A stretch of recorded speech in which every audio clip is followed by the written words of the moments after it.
Hello and welcome back to Let's Design Shards, a Minecraft MOBA adventure map. With the map's foundation in place from the previous episode, it was time to start work on the first major terrain feature, a ravine designed to separate the lower areas of the shard into two distinct segments. While it's entirely possible to construct such a ravine from scratch, I do like having a template to work from when faced with such a large task. To that end, I loaded up and searched through several different world seeds until I finally settled on the world you see here. Not far from the world spawn, something caught my interest. A natural ravine cutting through the landscape. At a glance, this ravine is much too small for our shard. However, this is exactly what I was looking for. While it may not fit the bill yet, with some work, this ravine will be turned into a shard-splitting chasm, becoming a major and integral section of the shard. While I could simply have selected the region around the ravine and pulled it directly into the shard's world, I really wanted to clean the area up first. So, after selecting the region, I began using the replace command to do just that. By specifying specific item and block types, I could easily remove whatever features were undesired. I did have some problems with the tall grass, however. So, after several naming attempts, I gave up on the replace command and resorted to simply removing the remaining grasses manually. With the area cleared, I wanted to visually check exactly how much of the area was selected, so I temporarily removed the top few layers of the ravine. I noticed a few small items that had been missed, such as the pond on one side and a few flowers dotted here and there, so I gave the ravine another pass before moving on. After I surveyed and was satisfied with the area, I expanded my selection downwards and cut the ravine out of the landscape. Using world edit commands, I then saved the ravine as a schematic, so I could load and then subsequently paste the saved ravine into the shard's world. With the ravine now by our shard, I wanted to locate the center of the ravine chunk and use it as the cut point. Doing so makes it much easier to paste later.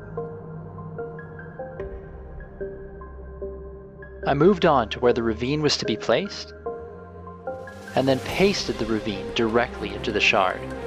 The ravine is quite obviously too narrow and too short to properly fill the whole space.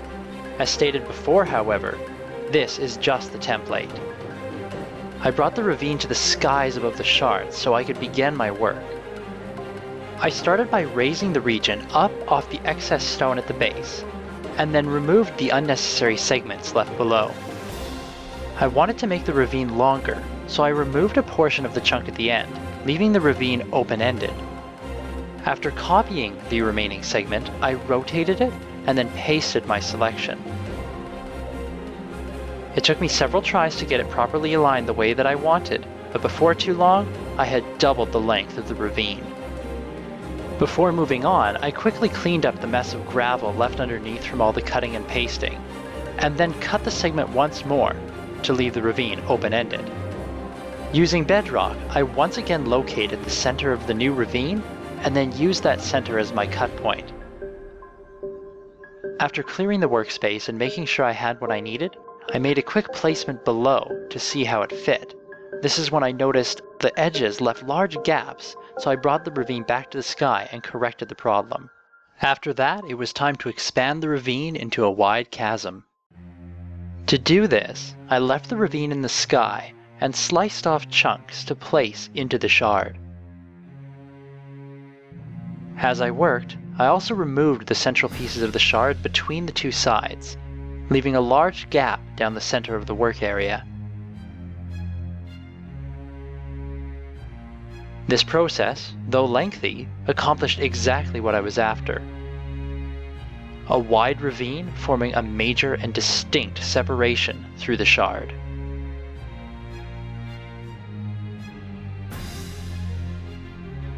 With the new ravine placed, I used the brush tool and added some stone to the chasm. I used the smooth command to give the area a much more natural feel. I then alternated between an air and a stone brush to touch up the end of the ravine. Using a small airbrush, I then started working on the chasm floor in an effort to naturalize the area even further. I wanted the center of the ravine to hold a river that would spill out over the shard's edge. So, after smoothing the area, I made sure to form 3 tiers. I then worked my way down through the ravine, placing the water for the chasm's river. I did my best to ensure the water was flowing in an ever downwards pattern, and spent a fair amount of time, especially in the lower segments, making sure the amount and flow of water was just as I desired. With this complete, I gave the water one last layer and touch-up, and then sailed a boat down the ravine to test the water flow. Coming up from the waterfall, we get a feel for the true scale of this chasm. With imposing stone walls to either side, any player who survives a long fall into this ravine will have a difficult time returning to the surface. We've yet to add the caverns and passageways that will make up the underground levels of the shard, but when we do, several will open into this ravine, providing safer points of access than dropping from the sky. While just a rock wall for now, a large waterfall will spill down from the mountains here into the ravine.